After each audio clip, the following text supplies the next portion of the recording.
napakalaki po ng epekto talaga sa mga bata ng social media.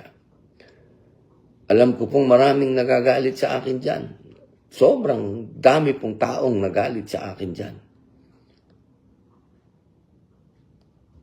Noong ito po ay isinasagawa namin ng public hearing.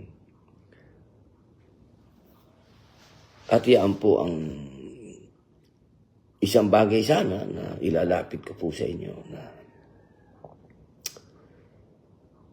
sana po yung maintindihan po ninyo kung ano yung pinupunto ko.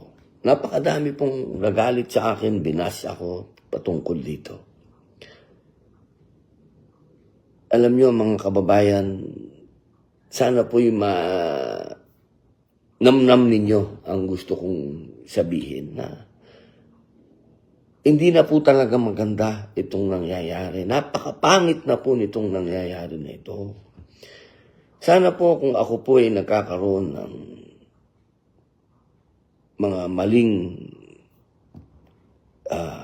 choice ng mga salita, hindi po ibig sabihin yan ay kinukutya ko kayo, kinukutya ko ang kabataan. Hindi po. Iyan po ay panggising.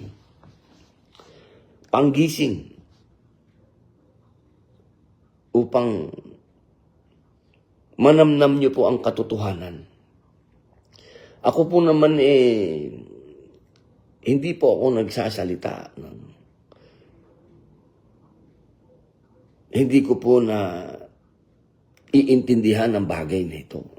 Ito pong mga nangyayaring karumal-dumal na krimen na ito. Nakita ko na po ito Ito pong mga nakikita nyo ngayon, nakita ko na po ito nung araw pa sa Bilibid.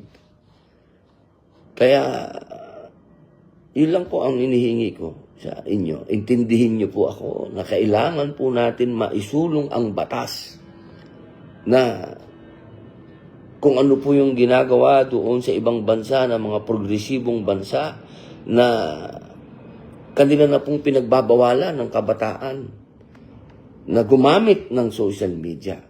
Sapagkat ito po'y hindi na nakapagbibigay ng tamang pag-iisip, hindi na nakakapagbigay ng tamang halimbawa, at nagagamit pa po para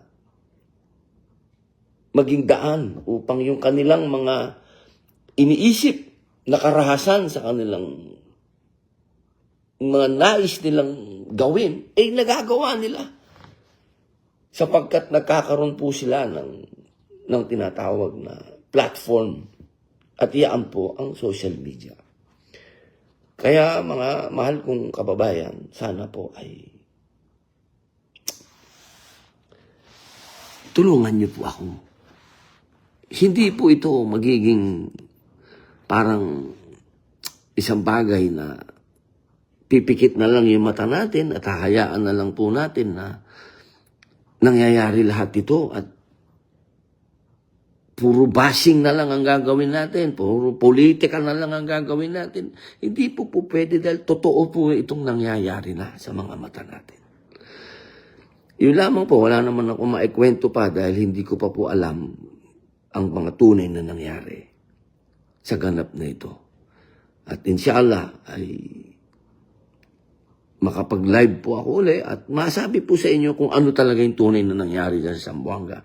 Pero sa ngayon, mga kababayan, ang sinasabi ko po, panahon na para aksyonan natin ang mga batas na may kinalaman sa ating kabataan at may kinalaman sa social media na ginagamit po ng ating mga kabataan at nakaka-impluwensya sa kanila na makagawa ng mga bagay na karumal-dumal.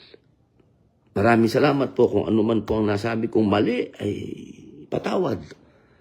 At kung ano man po ang nasabi kong tama, inshallah ay namnamin po natin. Maraming salamat.